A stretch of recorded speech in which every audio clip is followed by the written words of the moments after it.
Today, I'm super excited to walk you through how to get and install macOS Tahoe 26 directly from Apple servers. It's a simple process, and I've got a direct download link for you, plus a pro tip to make your download rock solid. Stick around, and by the end, you'll be ready to install macOS Tahoe 26 like a pro. Let's dive in. All right, first things first, getting the macOS Tahoe installer. I've got a direct link to Apple servers, and I'll drop that in the description box below. All you need to do is click the link or copy and paste it into your browser, and the download will start automatically. It's that easy. Once the official Tahoe installer is released, I will also update the link respectively. But here's a little trick to make your download more stable, especially if your connection is spotty. Open the terminal app on your Mac. You can find it by searching for it with Spotlight.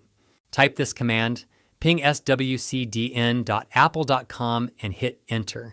This pings Apple's content delivery network, keeping the connection active and improving download stability. You'll see some output like this. Don't worry about the details, just let it run in the background while your download happens. Once your download starts, you'll see the macOS Tahoe installer file. It's a big one, so make sure you've got enough space, around 15 to 20 gigabytes, and a stable internet connection. Let it finish downloading and you're ready for the next step. Now that you've got the installer, let's get macOS Tahoe on your system. Double-click the installer file and it'll open up the installation window. Follow the on-screen instructions, agree to the terms, select your target disk, usually your main drive, and let the installer do its thing. And that's it. You've now got macOS Tahoe on your Mac.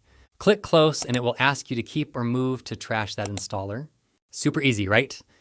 If you want to take it a step further and create a bootable USB install media for macOS Tahoe, check out my next guide that is flashed on your screen now. Drop any questions in the comments below, and I'll see you in the next one. Peace out.